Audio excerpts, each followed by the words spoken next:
Word of Mouth is an adult story time presented by the Julie Hampton Morgan Memorial Library. New stories are posted every month on the second Sunday at 2:30 p.m. If you enjoyed today's program, please consider liking and subscribing to our YouTube page or following our Facebook. As a reminder, some stories contain adult language and content. It is recommended you review stories before allowing younger audiences to listen. Hi, welcome to Word of Mouth for February. My name is Will Byrne, and I'm a reference librarian at the Julie Hampton Morgan Memorial Library. As February is Valentine's Day and generally considered the month of love, I have chosen to read for you this month Jane Austen's first published novel, Sense and Sensibility. This novel takes place during the late 18th century, early 19th century, and is very caught up in those kind of morals and various mores, particularly involves to the book's central heroines, Eleanor and Marianne. One is, of course, full of sense and is proper and prudent and very sensible when it comes to everything except her love life. The other is full of sensibility. She is living with abandon and loving for abandon. And then you must decide which one is better. So, without further ado, we have Jane Austen's Sense and Sensibility. Chapter 1. The family of Dashwood had long been settled in Sussex.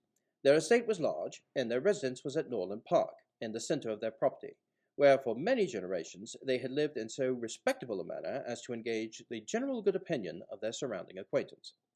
The late owner of this estate was a single man, who lived to a very advanced age, and who for many years of his life had a constant companion and housekeeper in his sister.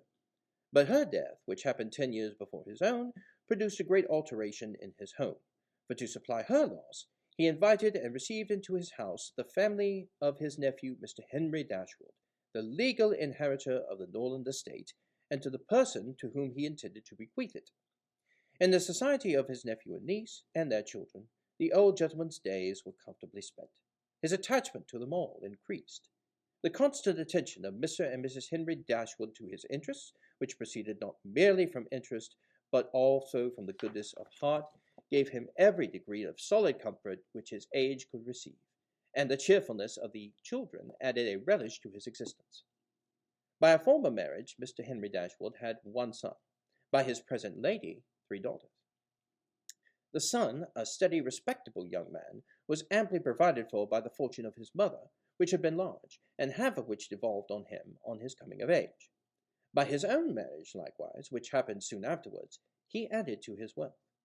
To him, therefore, the succession to the Norland estate was not so really important as to his sisters, for their fortune, independent of what might arise to them from their fathers inheriting that property, could be but small. Their mother had nothing, and their father only £7,000 in his own disposal, for the remaining moiety of his first wife's fortune was also secured to her children, and he had only a life interest in it. The old gentleman died, his will was read, and, like almost every other will, gave as much disappointment as pleasure. He was neither so unjust nor so ungrateful as to leave his estate from his nephew, but he left it to him on such terms as destroyed half the value of the bequest. Mr. Dashwood had wished for it more for the sake of his wife and daughters than for himself or his son, but to his son and his son's son, a child of 4 years, it was secured in such a way as to leave to himself no power of providing for those who were most dear to him, and for whom most needed a provision by any charge on the estate, or by any sale of its valuable woods. The whole was tied up for the benefit of this child, who, in occasional visits with his father and mother at Norland, had so far gained on the affections of his uncle, by such attractions as are by no means unusual in children of 2 or 3 years, an imperfect articulation, an earnest desire of having his own way, many cunning tricks, and a great deal of noise, as to outweigh all the value of the attention which, for years, he had received from his niece and her daughter. He meant not to be unkind, however, and as a mark of his affection for the 3 girls, he left them £1,000 apiece.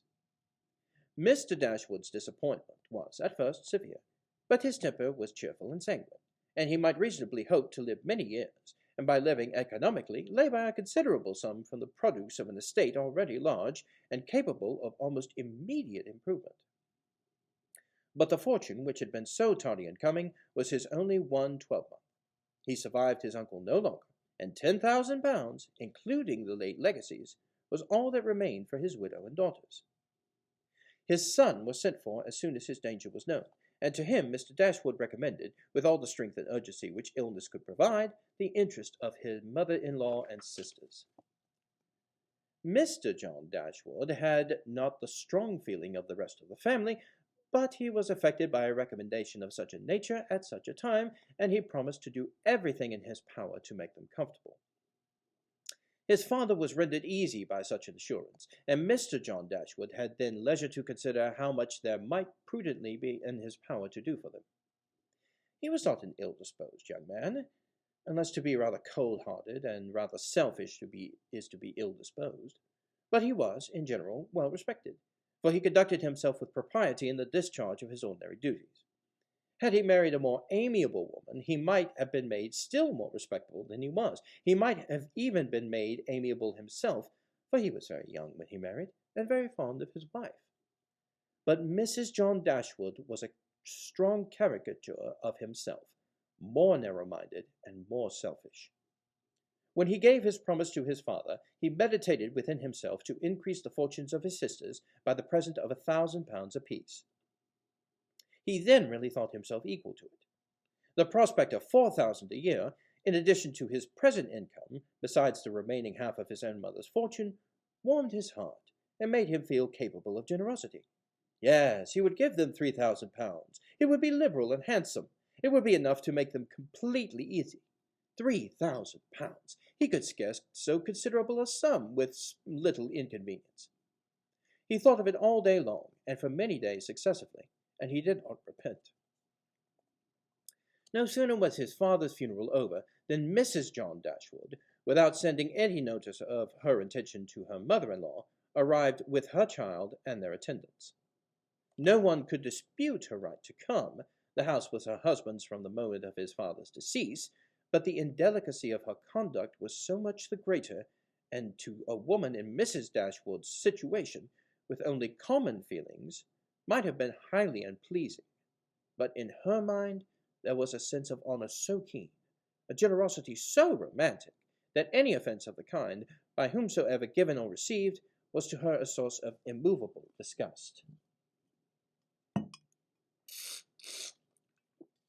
Mrs. John Dashwood had never been a favorite with any of her husband's family, but she had had no opportunity, till the present, of showing them with how little attention to the comfort of other people she could act when occasion required it. So acutely did Mrs. Dashwood feel this ungracious behavior, and so earnestly did she despise her daughter-in-law for it, that on the arrival of the latter she would have quitted the house forever, had not the entreaty of her eldest girl induced her first to reflect on the propriety of going, and her own tender love for her all three children determined her afterwards to stay, and for their sakes avoid a breach with their brother.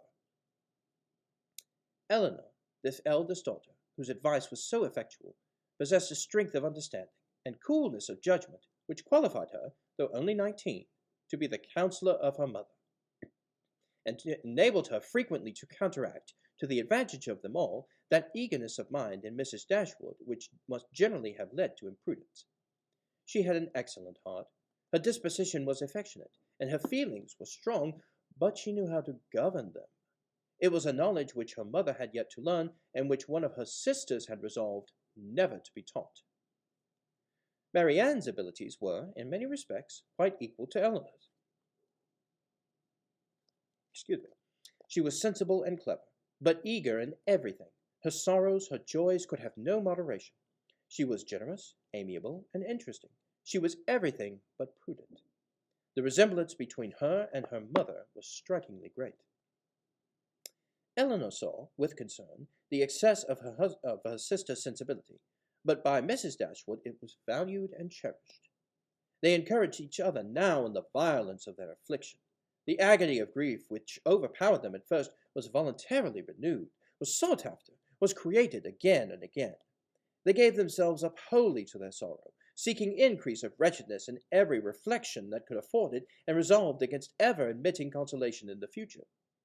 Eleanor, too, was deeply afflicted, but still she could struggle, she could exert herself. She could consult with her brother, could receive her sister-in-law on her arrival, and treat her with proper attention, and could strive to rouse her mother to similar exertion and encourage her to similar forbearance. Margaret, the other sister, was a good-humoured, well-disposed girl, but as she had already imbibed a good deal of Marianne's romance, without having much of her sense, she did not, at 13, bid fair to equal her sisters at a more advanced period of life. Chapter 2. Mrs. John Dashwood had now installed herself mistress of Norland, and her mother and sisters-in-law were degraded to the condition of visitors. As such, however, they were treated by her with quiet civility, and by her husband with as much kindness as he could feel towards anybody beyond himself, his wife, and their child. He really pressed them, with some earnestness, to consider Norland as their home, and as no plan appeared so eligible to Mrs. Dashwood as remaining there till she could accommodate herself with a house in the neighbourhood, his invitation was accepted. A continuance in a place where everything reminded her of former delight was exactly what suited her mind. In seasons of cheerfulness, no temper could be more cheerful than hers, or possess, in greater degree, that sanguine expectation of happiness, which is happiness itself. But in sorrow she must equally be carried away by her fancy, and as far beyond consolation as in pleasure she was beyond alloy. Mrs. John Dashwood did not at all approve of what her husband intended to do for her sisters. To take 3,000 pounds from the fortune of their dear little boy would be impoverishing him to the most dreadful degree. She begged him to think again on the subject. How could he answer it to himself to rob his child, and his only child too, of so large a sum? And what possible claim could the Miss Dashwoods, who were related to him only by half-blood, which she considered as no relationship at all, have on his generosity to so large an amount? It was very well known that no affection was ever supposed to exist between the children of any man by different marriages. And why was he to ruin himself and their poor little Harry by giving away all his money to his half-sisters? "It was my father's last request to me," replied her husband, "that I should assist his widow and daughters." "He did not know what he was talking of, I dare say. 10 to 1, but he was light-headed at the time. Had he been in his right senses, he could not have thought of such a sum as begging you to give away half your fortune from your own child." "He did not stipulate for any particular sum, my dear Fanny. He only requested me, in general terms, to assist them, and make their situation more comfortable than it was in his power to do. Perhaps it would have been as well if he had left it wholly to myself. He could hardly suppose I should neglect them. But as he required the promise, I could do no less than give it. At least I thought so at the time. The promise, therefore, was given, and must be performed. Something must be done for them whenever they leave Norland and settle in a new home." "Well, then, let something be done for them, but that something need not be 3,000 pounds. Consider," she added, "that when the money is once parted with, it can never return. Your sisters will marry, and it will be gone for ever. If indeed it could be restored to our poor little boy—" "Why, to be sure," said her husband very gravely, "that would make great difference. The time may come when Harry will regret that so large a sum was parted with. If he should have a numerous family, for instance, it would be a very convenient addition." "Oh, to be sure it would." "Perhaps, then, it would be better for all parties if the sum were diminished one half. 500 pounds would be a prodigious increase to their fortunes." "Oh, well beyond anything great. What brother on earth would do half so much for his sisters, even if really his sisters? And as it is, only half-blood. But you have such a generous spirit." "I would not wish to do anything mean," he replied. "One had rather, on such occasions, do too much than too little. No one, at least, can think I have not done enough for them. Even themselves they can hardly expect more." "There is no knowing what they may expect," said the lady, "but we are not to think of their expectations. The question is what you can afford to do." "Well, certainly, and I think I may afford to give them 500 pounds apiece. As it is, without any addition of mine, they will each have about £3,000 on their mother's death, a very comfortable fortune for any young woman. Oh, to be sure it is. And indeed it strikes me that they can want no addition at all. They will have £10,000 divided amongst them. If they marry, they will be sure of doing well, and if they do not, they may all live very comfortably together on the interest of £10,000. Well, that is very true, and therefore I do not know whether, on the whole, it will not be more advisable to do something for their mother while she lives, rather than for them. Something of the annuity kind, I mean. My sisters would feel the good effects of it as well as herself. 100 a year would make them all perfectly comfortable. His wife hesitated a little, however, in giving her consent to this plan. To be sure, said she, it is better than parting with £1,500 at once. But then if Mrs. Dashwood should live 15 years, we should be completely taken in. 15 years? My dear Fanny, her life cannot be worth half that purchase. Certainly not, but if you observe, people always live forever when they're ever... Excuse me. Certainly not, but if you observe, people always live forever whenever there is an annuity to be paid them, and she is very stout and healthy, and hardly 40. An annuity is a very serious business. It comes over and over every year, and there is no getting rid of it. You are not aware of what you are doing. I have known a good deal of the trouble of annuities, for my mother was clogged with the payment of 3 to old superannuated servants by my father's will, and it is amazing how disagreeable she found it.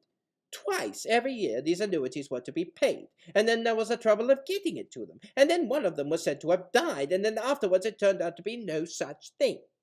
My mother was quite sick of it. Her income was not her own, she said, with such perpetual claims on it, and it was the more unkind in my father, because otherwise the money would have been entirely at my mother's disposal without any restriction whatever. It has given me such an abhorrence of annuities that I am sure I would not pin myself down to the payment of one for all the world. It is certainly an unpleasant thing, replied Mr. Dashwood, to have those kind of yearly drains on one's income. One's fortune, as your mother justly says, is not one's own. To be tied down to the regular payment of such a sum on every rent day is by no means desirable. It takes away one's independence. Undoubtedly, and after all you have no thanks for it.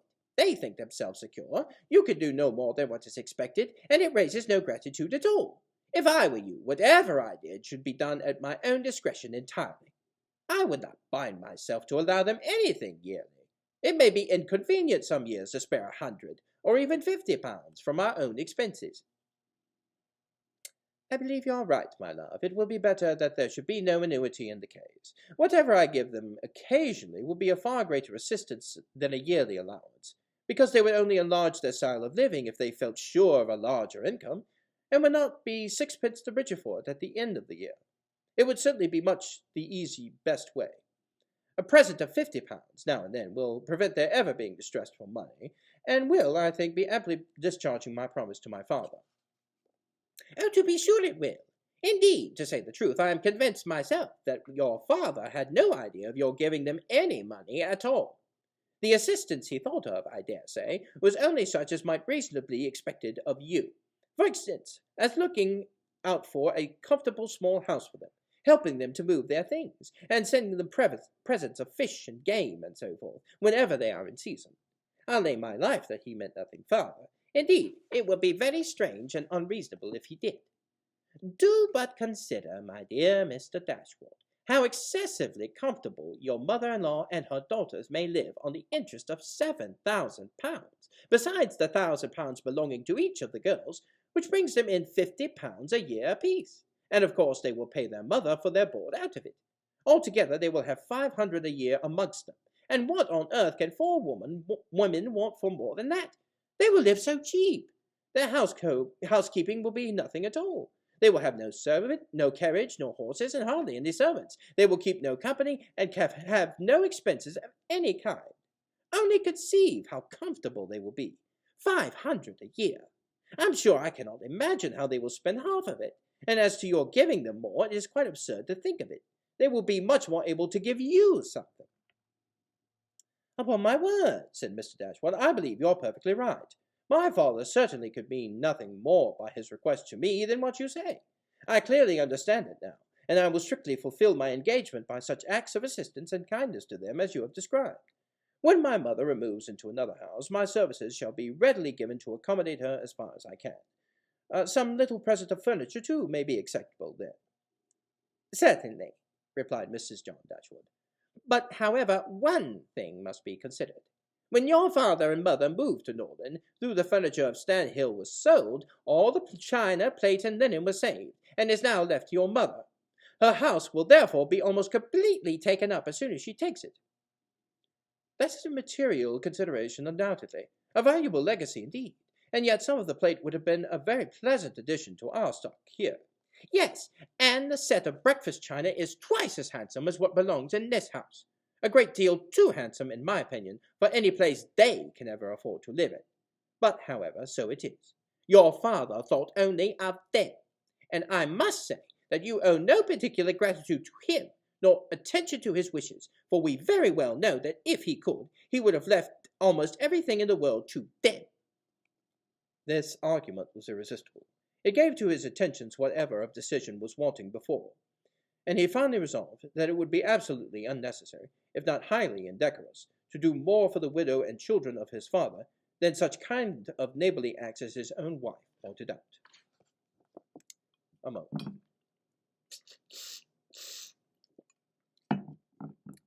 Chapter 3.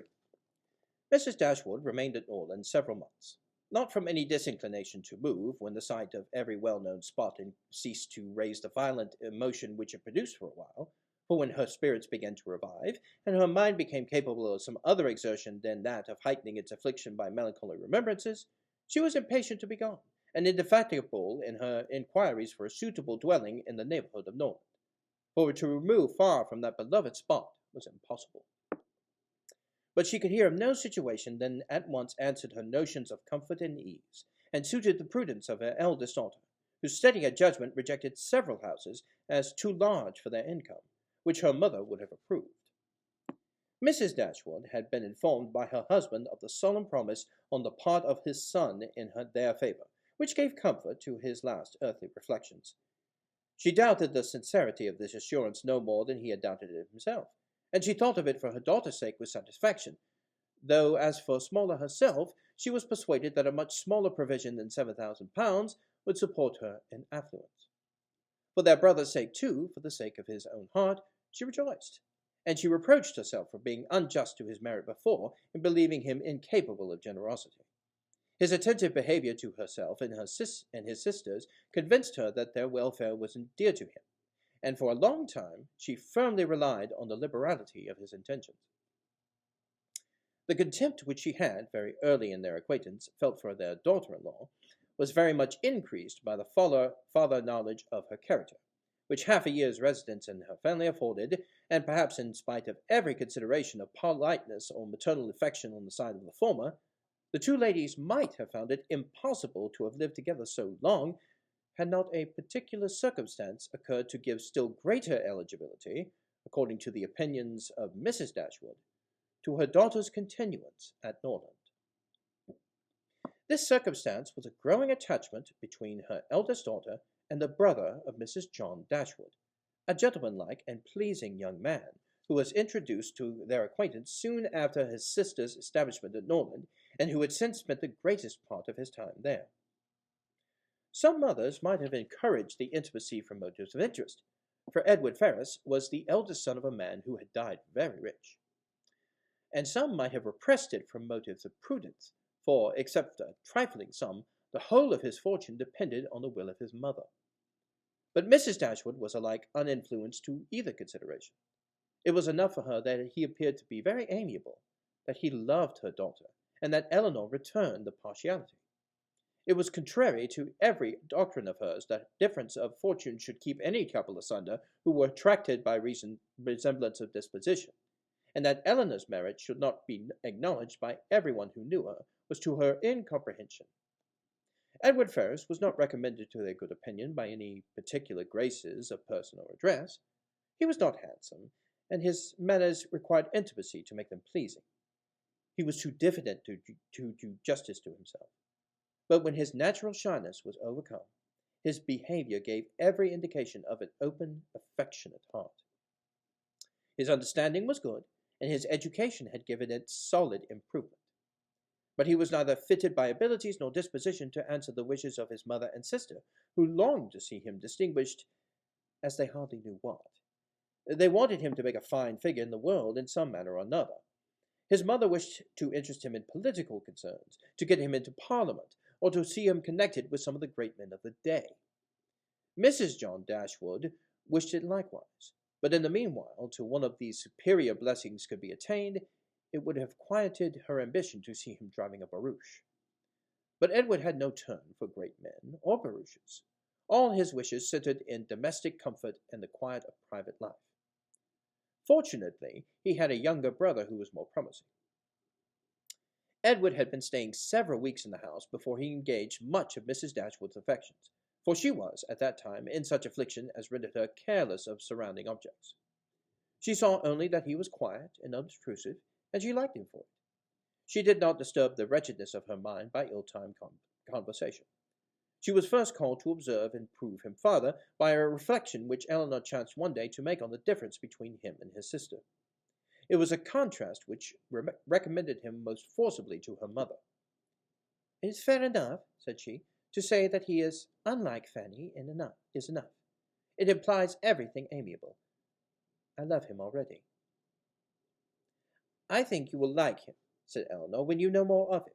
"Like him," replied her mother with a smile. "I feel no sentiment of approbation inferior to love." "You may esteem him." "I have never yet known what it was to separate esteem and love." Mrs. Dashwood now took pains to get acquainted with him. Her manners were attaching, and soon banished his reserve. She speedily comprehended all his merits. The persuasion of his regard for Elinor perhaps assisted his penetration, but she really felt assured of his worth, and even that quietness of manner, which militated against all her established ideas of what a young man's address ought to be, was no longer uninteresting when she knew his heart was to be warm and his temper affectionate. No sooner did she perceive any symptom of love in his behavior to Elinor than she considered their serious attachment as certain, and looked forward to their marriage as rapidly approaching. "In a few months, my dear Marianne," said she, "Elinor will, in all probability, be settled for life. We shall miss her, but she shall be happy." "Oh, mamma, how shall we do without her?" "My love, it will be scarcely a separation. We shall live within a few miles of each other, and shall meet every day of our lives. You will gain a brother, a real, affectionate brother. I have the highest opinion in the world of Edward's heart. But you look grave, Marianne. Do you disapprove your sister's choice?" "Perhaps," said Marianne, "I might consider it with some surprise. Edward is very amiable, and I love him tenderly. But yet he is not the kind of young man. There is something wanting. His figure is not striking. It has none of that grace which I should expect in a man who could seriously attach my sister. His eyes want all that spirit, that fire, which at once announce virtue and intelligence. And besides all this, I am afraid, mamma, he has no real taste. Music seems scarcely to attract him, and though he admires Elinor's drawings very much, it is not the admiration of a person who can understand their worth. It is evident, in spite of his frequent attention to her while she draws, that in fact he knows nothing of the matter. He admires as a lover, not a connoisseur. To satisfy me, those characters must be united. I could not be happy with a man whose taste did not in every point coincide with my own. He must enter into all my feelings. The same books, the same music must charm us both. Oh, mamma, how spiritless, how tame was Edward's manner in reading to us last night. I felt for my sister most severely. Yet she bore it with so much composure, she scarcely seemed to notice it. I could hardly keep my seat. To hear those beautiful lines, which have frequently almost driven me wild, pronounced with such impenetrable calmness, such dreadful indifference. He would have certainly done more justice to simple and elegant prose. I thought so at the time, but you would give him Cowper. Now, mamma, if he is not to be animated by Cowper, but we must allow for difference of taste. Eleanor has not my feelings, and therefore she may overlook it and be happy with him. But it would have broke my heart, had I loved him, to hear him read with so little sensibility. Mamma, the more I know of the world, the more I am convinced I shall never see a man whom I can really love.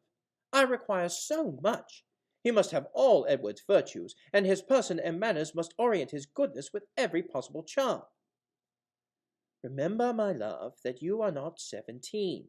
It is yet too early in life to despair of such a happiness. Why should you be less fortunate than your mother?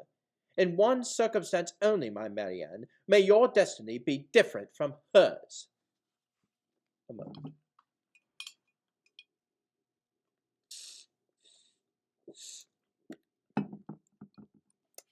Chapter 4. What a pity it is, Eleanor, said Marianne, that Edward should have no taste for drawing. No taste for drawing, replied Eleanor. Why should you think so? He does not draw himself, indeed, but he has great pleasure in seeing the performances of other people, and I assure you he is by no means deficient in natural taste, though he has not had opportunities of improving it. Had he been ever in the way of learning, I would think he would have drawn very well. He distrusts his own judgment in such matters so much that he is always unwilling to give his opinion on any picture, but he has an innate propriety and simplicity of taste, which in general direct him perfectly right. Marianne was afraid of offending, and said no more on the subject, but the kind of approbation to which Eleanor described, as excited in him by the drawings of other people, was very far from that rapturous delight which in her opinion could alone be called taste. Yet, though smiling within herself at the mistake, she honoured her sister for that blind partiality to Edward which produced it. I hope, Marianne, continued Eleanor, you do not consider him as deficient in general taste. Indeed, I think I may say that you cannot, for your behaviour to him is perfectly cordial, and if that were your opinion, I am sure you could never be civil to him. Marianne hardly knew what to say. She would not wound the feelings of her sister on any account, and yet to say what she did not believe was impossible. At length she replied, Do not be offended, Eleanor, if my praise of him is not in everything equal to your sense of his merits. I have not had so many opportunities of estimating the minuter propensities of his mind, his inclinations and tastes, as you have. But I have the highest opinion in the world of his goodness and sense. I think him everything that is worthy and amiable. I am sure, replied Eleanor with a smile, that his dearest friends could not be dissatisfied with such recommendation as that. I do not perceive how you could express yourself more warmly. Marianne was rejoiced to find her sister so easily pleased. Of his sense and goodness, continued Eleanor, no one can, I think, be in doubt, who has seen him often enough to engage him in unreserved conversation. The excellence of his understanding and his principles can be concealed only by that shyness which too often keeps him silent. You know enough of him to do justice to his solid worth. But of his minuter propensities, as you call them, you have from peculiar circumstances been kept more ignorant than myself.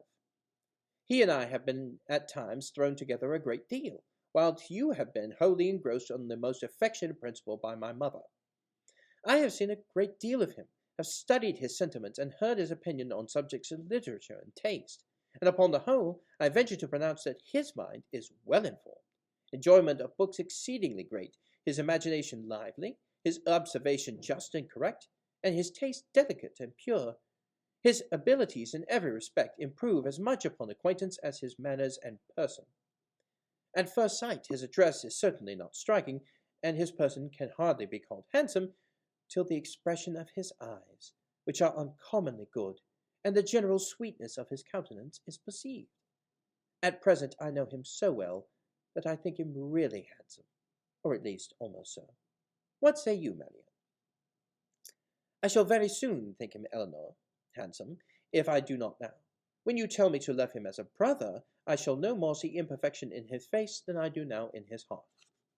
Eleanor started at this declaration, and was sorry for the warmth she had been betrayed into in speaking of him. She felt that Edward stood very high in her opinion. She believed the regard to be mutual, but she required greater certainty of it to make Marianne's conviction of their attachment agreeable to her. She knew that what Marianne and her mother conjectured one moment, they believed the next, that with them to wish was to hope, and to hope was to expect. She tried to explain the real state of the case to her sister. "I do not attempt to deny," said she, "that I think very highly of him, that I greatly esteem, that I like him." Marianne here burst forth with indignation. "Esteem him! Like him! Cold-hearted Eleanor! Oh, worse than cold-hearted! Ashamed of being otherwise! Use those words again, and I will leave this room this instant." Eleanor could not help laughing. "Excuse me," said she, "and be assured that I meant no offence to you by speaking in so quiet a way of my own feelings. Believe them to be stronger than I have declared. Believe them, in short, to be such as his merit, and the suspicion, the hope of his affection for me may warrant, without imprudence or folly. But farther than this you must not believe. I am by no means assured of his regard for me. There are moments when the extent of it seems doubtful. Until his sentiments are fully known, you cannot wonder at my wishing to avoid any encouragement to my own partiality, by believing or calling it more than it is. In my heart I feel scarcely any doubt of his preference. But there are other points to be considered besides his inclination. He is very far from being independent. What his mother really is we cannot know, but from Fanny's occasional mention of her conduct and opinions, we have never been disposed to think her amiable. And I am very much mistaken if Edward is not himself aware that there would be many difficulties in his way if he were to wish to marry a woman who had not either a great fortune or high rank." Marianne was astonished to find how much the imagination of her mother and herself had outstripped the truth. "And you really are not engaged to him," said she. "Yet it will certainly soon happen. Yet two advantages will proceed from this delay. I shall not lose you too soon, and Edward will have greater opportunity of improving that natural taste for your favourite pursuit which must be so indisputably necessary to your future felicity. Oh, if he should be so far stimulated by your genius as to learn to draw himself, how delightful it would be!" Eleanor had given her real opinion to her sister. She could not consider her partiality for Edward in so prosperous a state as Marianne had believed it. There was, at times, a want of spirit about him, which, if it did not denote indifference, spoke of something almost as unpromising. A doubt of her regard, supposing him to feel it, need not give him more than inquietude. It would not be likely to produce that dejection of mind which frequently attended him. A more reasonable cause might be found in the dependent situation which forbade the indulgence of his affection. She knew that her mother neither behaved to him so as to make his home comfortable at present, nor to give him any assurance that he might form a home for himself without strictly attending to her views for his aggrandizement. With such a knowledge as this, it were impossible for Eleanor to feel easy on the subject. She was far from depending on that result of her preference of her, which her mother and her sister still considered as certain. Nay, the longer they were together, the more doubtful seemed the nature of his regard, and sometimes, for a few painful minutes, she believed it to be no more than friendship. But whatever might really be its limits, it was enough, when perceived by his sister, to make her uneasy, and at the same time, which was still more common, to make her uncivil. She took the first opportunity of affronting her mother-in-law on the occasion, talking to her so expressly of her brother's great expectations, of Mrs. Ferrars' resolution that both her sons should marry well, and of the danger attending any young woman who attempted to draw him in, that Mrs. Dashwood could neither pretend to be unconscious nor endeavour to be calm. She gave her an answer which marked her contempt, and instantly left the room, resolving that, whatever might be the inconvenience or expense of so sudden a removal, her beloved Eleanor should not be exposed another week to such insinuations. In this state of her spirits, a letter was delivered to her from the post, which contained a proposal particularly well timed. It was the offer of a small house, on very easy terms, belonging to a relation of her own, a gentleman of consequence and property in Devonshire. The letter was from this gentleman himself, and written in the true spirit of friendly accommodation. He understood that she was in need of a dwelling, and though the house he offered her was now merely a cottage, he assured her that everything should be done to it which she would think necessary if the situation pleased her. He earnestly pressed her, after giving the particulars of the house and garden, to come with her daughters to Barton Park. the place of his own residence, from which she might judge, herself, whether Barton Cottage, for the houses were in the same parish, could by any alteration be made comfortable to her. He seemed really anxious to accommodate them, and the whole of his letter was written in so friendly a style as could not fail of giving pleasure to his cousin, more especially at a moment when she was suffering under the cold and unfeeling behaviour of her nearer connections. She needed no time for deliberation or inquiry. Her resolution was formed as she read. The situation of Barton, in a county so far distant from Sussex as Devonshire, which for a few hours before, which would have been a sufficient objection to outweigh every possible advantage belonging to the place, was now its first recommendation. To quit the neighbourhood of Norland was no longer an evil. It was an object of desire. It was a blessing in comparison of the misery of continuing her daughter-in-law's guest, and to remove forever from that beloved place would be less painful than to inhabit or visit it while such a woman was its mistress. She instantly wrote Sir John Middleton her acknowledgment of his kindness, and her acceptance of his proposal, and then hastened to show both letters to her daughters, that she might be secure of her approbation before her letters were sent. Eleanor had always thought it would be more prudent for them to settle at some distance from Norland than immediately amongst their present acquaintance. On that head, therefore, it was not for her to oppose her mother's intention of removing into Devonshire. The house, too, as described by Sir John, was on so simple a scale, and the rent so uncommonly moderate, as to leave her no right of objection on either point. And therefore, though it was not a plan which brought any charm to her fancy, though it was a removal from the vicinity of Norland beyond her wishes, she made no attempt to dissuade her mother from sending a letter of acquiescence.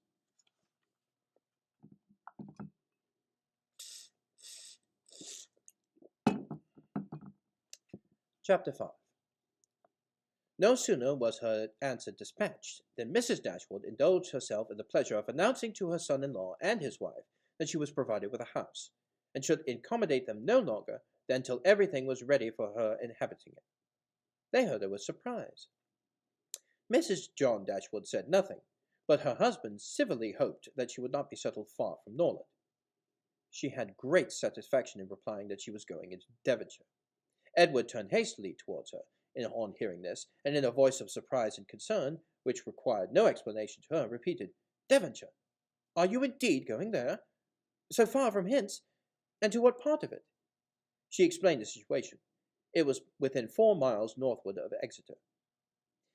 "It is but a cottage," she continued, "but I hope to see many of my friends in it. A room or two can easily be added, and if my friends find no difficulty in travelling so far to see me, I am sure I will find none in accommodating them." She concluded with a very kind invitation to Mr. and Mrs. John Dashwood to visit her at Barton, and to Edward she gave one with still greater affection. Though her late conversation with her daughter-in-law had made her resolve on remaining at Norland no longer than was unavoidable, it had not produced the smallest effect on her in that point to which it principally intended. To separate Edward and Eleanor was as far from being her object as ever, and she wished to show Mrs. John Dashwood, by this pointed invitation to her brother, how totally she disregarded her disapprobation of the match. Mr. John Dashwood told his mother again and again how exceedingly sorry he was that she had taken a house at such a distance from Norland as to prevent his being of any service to her in removing his furniture.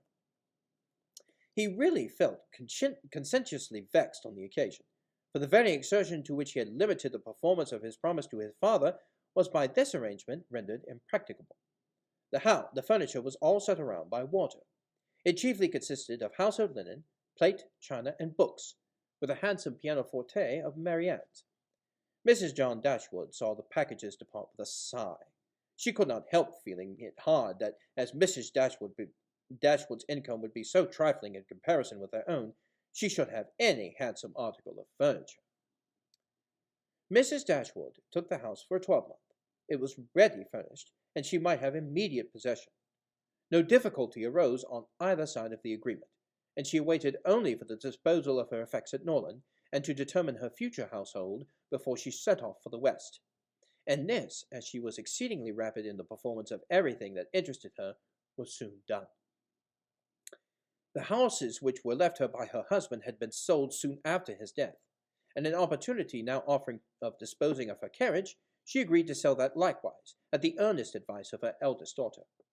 For the comfort of her children, Had she consulted only her wishes, she would have kept it, but the discretion of Eleanor prevailed. Her wisdom, too, limited the number of their servants to 3, 2 maids and a man, with whom they were speedily provided for from amongst those who had formed their establishment at Norland. The man and one of the maids were sent off immediately into Devonshire to prepare the house for their mistress's arrival. But as Lady Middleton was entirely unknown to Mrs. Dashwood, she preferred going directly to the cottage to being a visitor at Barton Park, and she relied so undoubtingly on Sir John's description of the house as to feel no curiosity to examine herself till she entered it as her own. Her eagerness to be gone from Norland was preserved from diminution by the evident satisfaction of her daughter-in-law in the prospect of her removal, a satisfaction which was but feebly attempted to be concealed under a cold invitation to her to defer her departure. Now was the time when her son-in-law's promise to his father might with particular propriety be fulfilled. Since he had neglected to do it on first coming to the estate, their quitting his house might be looked upon as the most suitable period for its accomplishment. But Mrs. Dashwood began shortly to give over every hope of the kind, and to be convinced, from the general drift of his discourse, that his assistance extended no farther than their maintenance for 6 months at Norland. He so frequently talked of the increasing expenses of housekeeping, and of the perpetual demands upon his purse, which a man of any of consequence in the world was beyond calculation exposed to, that he seemed rather to stand in need of more money himself than to have any design of giving money away. In a very few weeks from the day which brought Sir John Middleton's first letter to Norland, everything was so far settled in their future abode as to enable Mrs. Dashwood and her daughters to begin the journey. Many were the tears shed by them in their last adieus to a place so much beloved. "Dear, dear Norland," said Marianne, as she wandered alone before the house on the last evening of their belonging there. "When shall I cease to regret you? When learn to feel a house elsewhere? Oh, happy house! Could you know what I suffer in now viewing you from this spot, from whence perhaps I shall view you no more? And you well-known trees, but you will continue the same. No leaf will decay because we are removed, nor any branch become motionless, although we can observe you no longer. No, you will continue the same, unconscious of the pleasure or regret you occasion, and insensible of any change in those who walk under your shade. But who will remain to enjoy you?" Chapter 6. The first part of their journey was performed in too melancholy a disposition to be otherwise than tedious and unpleasant. But as they drew towards the end of it, their interest in the appearance of a country which they were to inhabit overcame their dejection, and a view of Barton Park and Barton Valley as they entered it gave them cheerfulness.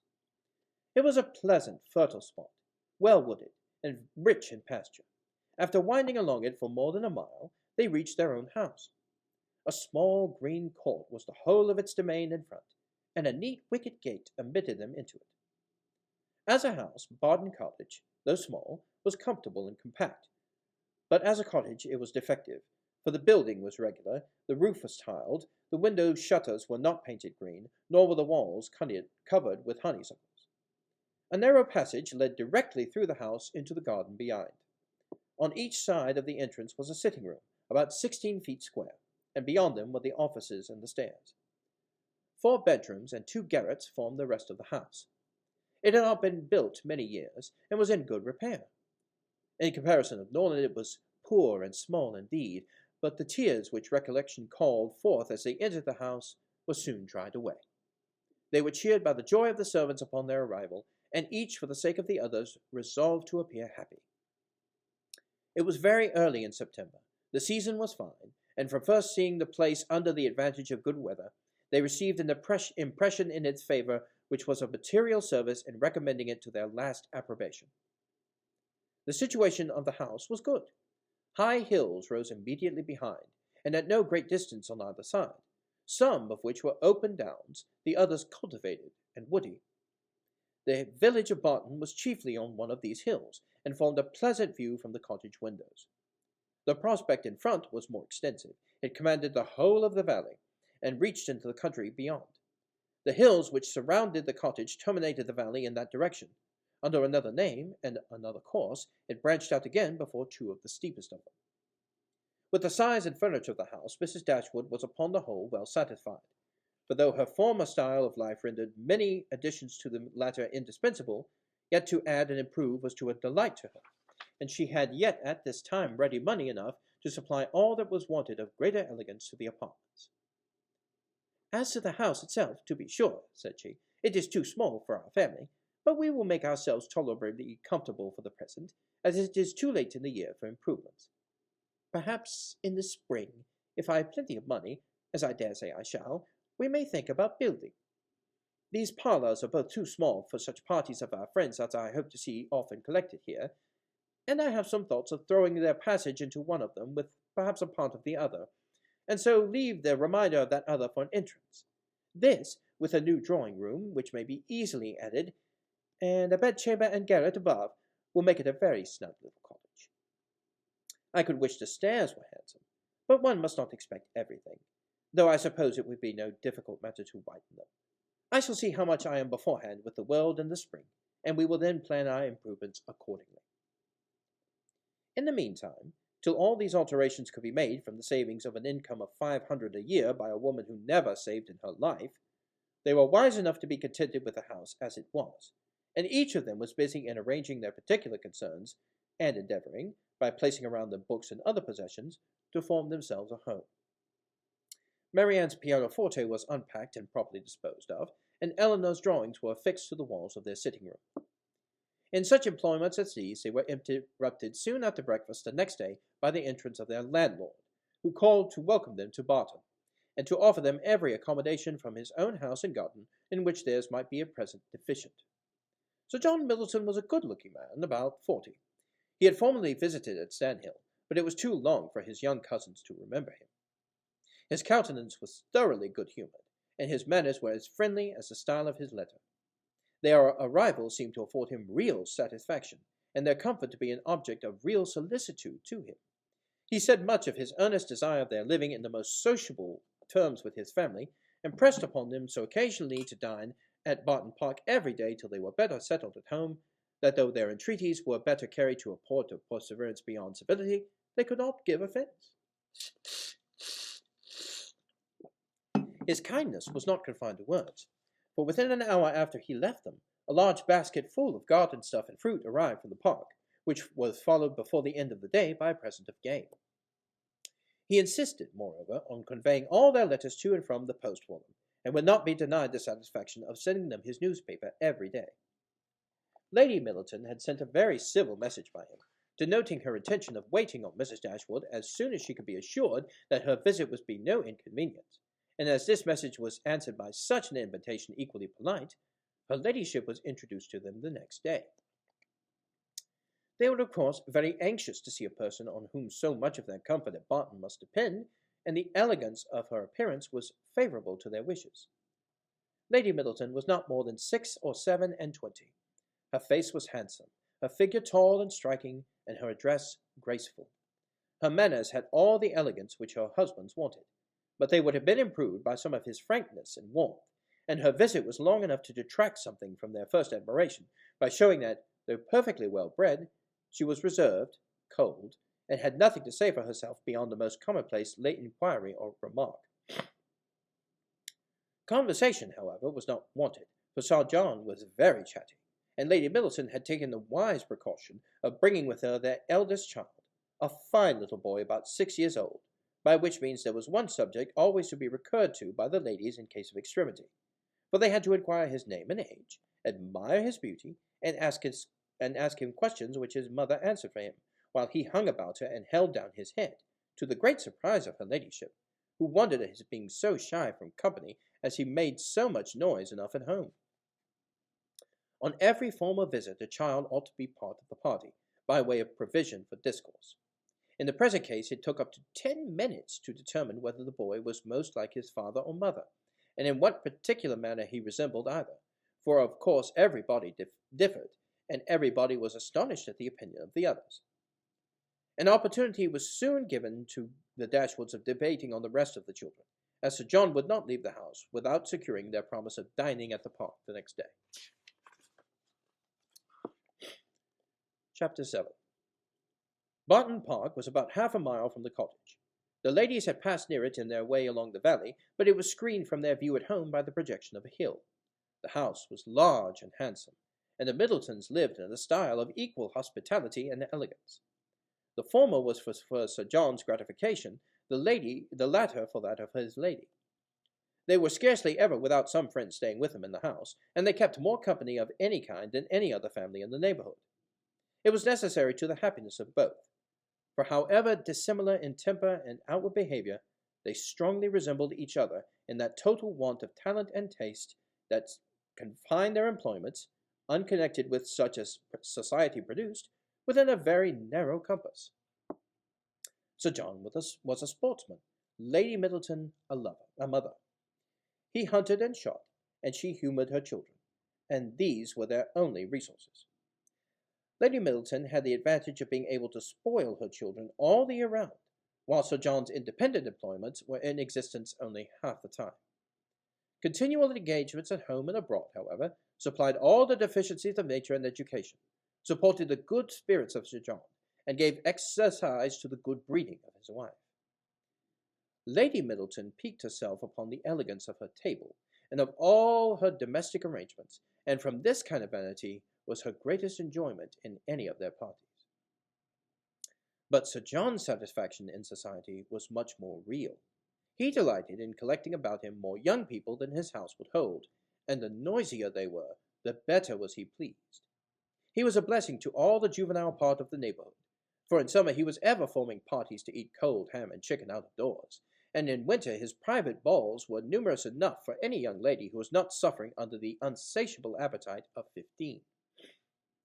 The arrival of a new family in the country was always a matter of joy to him, and in every point of view he was charmed with the inhabitants he had now procured for his cottage at Barton. The Miss Dashwoods were young, pretty, and unaffected. It was enough to secure his good opinion, for to be unaffected was all that a pretty girl could want to make her mind as captivating as her person. The friendliness of his disposition made him happy in accommodating these, whose situation might be considered, in comparison with the past, as unfortunate. In showing kindness to his cousins, therefore, he had the real satisfaction of a good heart, and in settling a family of females only in his cottage, he had all the satisfaction of a sportsman, for a sportsman, though he esteems only those of his sex who are sportsmen likewise, is not often desirous of encouraging their taste by admitting them to a residence within his own manor. Mrs. Dashwood and her daughters were met at the door of the cottage by Sir John, who welcomed them to Barton Park with unaffected sincerity, and as he attended them to the drawing-room repeated to the young ladies the concern which the same subject had drawn from him the day before, at being unable to get any smart young men to meet them. They would see him, he said, only one gentleman there beside himself, a particular friend who was staying at the park, but who was neither very young nor very gay. He hoped they would all excuse the smallness of the party, and could assure them it should never happen so again. He had been to several families that morning in hopes of procuring some addition to their number, but it was moonlight, and everybody was full of engagements. Luckily, Lady Middleton's mother had arrived at Barton within the last hour, and as she was a very cheerful and agreeable woman, he hoped the young ladies would not find it so very dull as they might imagine. The young ladies, as well as their mother, were perfectly satisfied with having two entire strangers of the party, and wished for no more. Mrs. Jennings, Lady Middleton's mother, was a good-humoured, merry, fat, elderly woman, who talked a great deal, seemed very happy, and was rather vulgar. She was full of jokes and laughter, and before dinner was over had said many witty things on the subject of lovers and husbands, hoped they had not left their hearts behind them in Sussex, and pretended to see them blush whether they did or not. Mary Ann was vexed at it for her sister's sake, and turned her eyes towards Eleanor to see how she bore these attacks, with an earnestness which gave Eleanor far more pain than could arise from such commonplace raillery as Mrs. Jennings. Colonel Brandon, the friend of Sir John, seemed no more adapted by resemblance of manner to his friend than Lady Middleton was to his wife, or Mrs. Jennings to be Lady Middleton's mother. He was silent and grave. His appearance, however, was not unpleasing, in spite of his being, in the opinion of Marianne and Margaret, an absolute old bachelor, for he was on the wrong side of 35, but though his face was not handsome, his countenance was sensible, and his address was perfectly gentlemanlike. There was nothing in any of the party which could recommend them as companions to the Dashwoods, but the cold insipidity of Lady Middleton was so particularly repulsive that in comparison of it the gravity of Colonel Brandon, and even the boisterous mirth of Sir John and his mother-in-law, was interesting. Lady Middleton seemed to be roused to enjoyment only by the entrance of her 4 noisy children after dinner, who pulled her about, tore her clothes, and put it into every kind of discourse except what related to themselves. In the evening, as Marianne was discovered to be musical, she was invited to play. The instrument was unlocked, everybody prepared to be charmed, and Marianne, who sang very well, at their request went through the chief of the songs which Lady Middleton had brought into the family on her marriage, and which perhaps had lain ever since in the same position on the pianoforte, for her ladyship had celebrated that event by giving up music, although by her mother's account she had played extremely well, and by her own was very fond of it. Marianne's performance was highly applauded. Sir John was loud in his admiration at the end of every song, and as loud in his conversation with the others while every song lasted. Lady Middleton frequently called him to order, wondered how anyone's attention could be diverted from music for a moment, and asked Marianne to sing a particular song which Marianne had just finished. Colonel Brandon alone, of all the party, heard her without being in raptures. He paid her only the compliment of attention, and she felt a respect for him on the occasion, which the others had sensibly forfeited by their shameless want of taste. His pleasure in music, though it amounted not to that ecstatic delightment which alone could sympathize with her own, was estimable when contrasted against the horrible insensibility of the others, and she was reasonable enough to allow that a man of 35 might well have outlived all acuteness of feeling and every exquisite power of enjoyment. She was perfectly disposed to make every allowance for the Colonel's advanced state of life, which humanity required.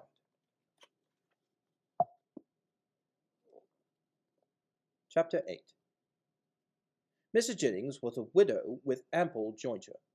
She had only 2 daughters, both of whom she had lived to see respectfully married, and she had now had nothing to do but marry all the rest of the world. In the promotion of this object she was zealously active, as far as her ability reached, and missed no opportunity of projecting weddings among all the young people of her acquaintance. She was remarkably quick in the discovery of attachments, and had enjoyed the advantage of raising the blushes and the vanity of many a young lady by insinuations of her power over such a young man, and this kind of discernment enabled her soon after her arrival at Barton precisely to pronounce that Colonel Brandon was very much in love with Marianne Dashwood. She rather suspected it to be so, on the very first evening of their being together, from his listening so attentively while she sang to them. And then when the visit was returned by the Middletons dining at the cottage, the fact was ascertained by his listening to her again. It must be so. She was perfectly convinced of it. It would be an excellent match, for he was rich and she was handsome. Mrs. Jennings had been anxious to see Colonel Brandon well married, ever since her connection with Sir John had first brought him to her knowledge, and she was always anxious to get a good husband for every pretty girl. The immediate advantage to herself was by no means inconsiderable, for it supplied her with endless jokes against them both. At the park she laughed at the Colonel, and in the cottage at Marianne. To the former her raillery was probably, as far as it regarded only himself, perfectly indifferent, but to the latter it was at first incomprehensible, and when its object was understood, she hardly knew whether most to laugh at its absurdity or censure its impertinence, for she considered it as an unfeeling reflection on the Colonel's advanced years, and on his forlorn condition as an old bachelor. Mrs. Dashwood, who could not think a man 5 years younger than herself so exceedingly ancient as he appeared to the youthful fancy of her daughter, ventured to clear Mrs. Jennings from the probability of wishing to throw ridicule on his age. "But at least, mamma, you cannot deny the absurdity of the accusation, though you may not think it intentionally ill-natured. Colonel Brandon is certainly younger than Mrs. Jennings, but he is old enough to be my father, and if he were ever animated enough to be in love, must have long outlived any sensation of the kind. It is too ridiculous.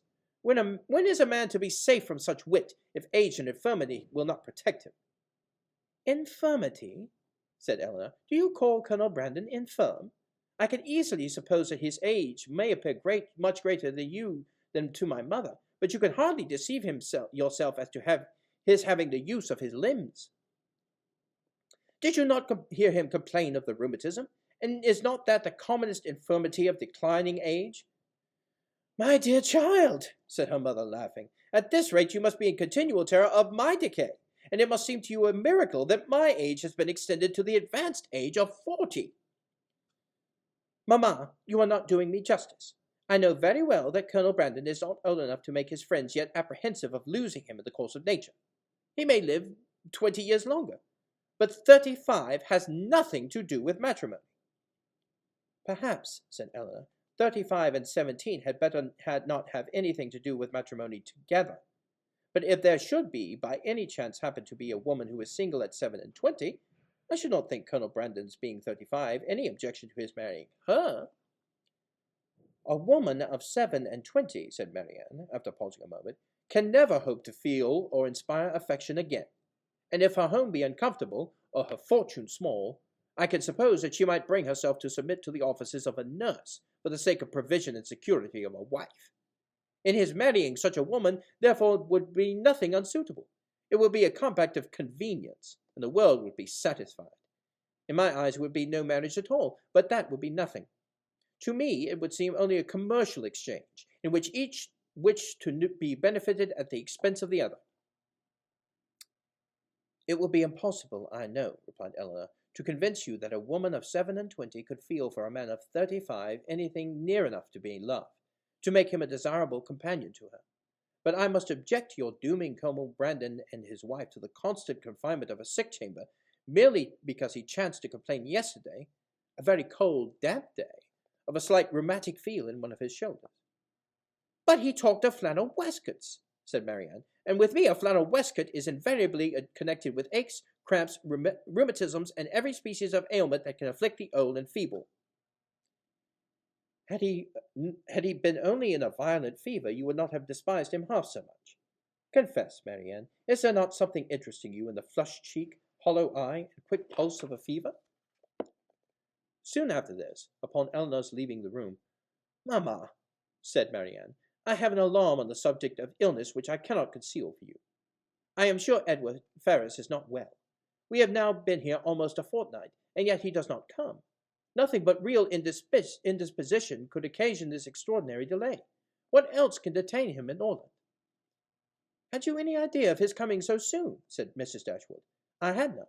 On the contrary, if I had felt any anxiety at all on the subject, it has been in recollecting that he sometimes showed a want of pleasure and readiness in accepting my invitation when I talked of his coming to Barton. Does Eleanor expect him already? I have never mentioned it to her, but of course she must. I rather think you are mistaken, for when I was talking to her yesterday of getting a new grate for the spare bedchamber, she observed that there was no hurry immediate to it, as it was not likely that the room would be wanted for some time. How strange this is! What can then be the meaning of it? But the whole of their behavior to each other has been unaccountable. How cold, how composed were their last adieus! How languid their conversation the last evening of their being together! In Edward's farewell there was no distinction between Eleanor and me. It was the good wishes of an affectionate brother to both. Twice did I leave them purposefully together in the course of the last evening, and each time did he most unaccountably follow me out of my room.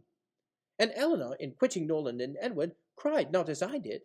Even now her self-command is invariable. When is she dejected or melancholy? Why does she try to avoid society, or appear desolate or disaffected in it?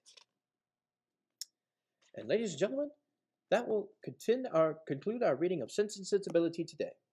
We have copies of this in 3 of our branches, including large print, and a movie came out in the 90s about it, and the BBC has had productions of it as of late, so this is readily available. Please pick up a copy of this, as Sense and Sensibility is one of those classics that is always good to read on occasion. Thank you for watching Word of Mouth, and have a good day. Word of Mouth is an adult story time presented by the Juliet Hampton Morgan Memorial Library. New stories are posted every month on the second Sunday at 2:30 p.m. If you enjoyed today's program, please consider liking and subscribing to our YouTube page or following our Facebook. As a reminder, some stories contain adult language and content. It is recommended you review stories before allowing younger audiences to listen.